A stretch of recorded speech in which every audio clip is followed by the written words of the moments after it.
石とは関係のないところで命は選別されてんですよ。理不尽に。そうですね。カメラマンと相談して初めてシネマスコープっていうのを行わされる。Le film donc, The Third Murder a été tourné en numérique, alors qu'habituellement j'ai l'habitude de tourner en pellicule. De la même manière, on a tourné en cinémascope. Ça, c'était aussi une suggestion de mon chef opérateur.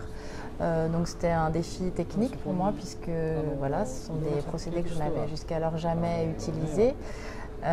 L'autre chose, c'est qu'avec le chef opérateur, on avait envie de se rapprocher des films, on va dire films noirs des années 50, généralement monochrome à l'époque, enfin noir et blanc.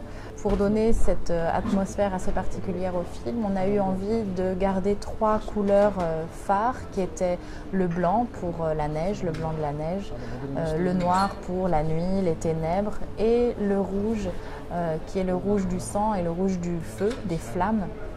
Et en fait, toutes les autres couleurs, toutes les autres teintes ont été un peu tempérées, on va dire, pour vraiment apporter ce contraste important au niveau des 3 couleurs principales qu'on avait choisies. On aurait tendance à penser que le cinémascope filmant assez large, c'est plus adapté au plan large. Quand on a tourné un peu, on s'est très vite rendu compte, enfin je me suis rendu compte que les gros plans étaient vraiment beaucoup plus forts en cinémascope. Il y a beaucoup de gros plans sur les yeux, la bouche par exemple, le mouvement des mains, etc. Et je crois que ça c'est le format vraiment qui a voulu ça aussi.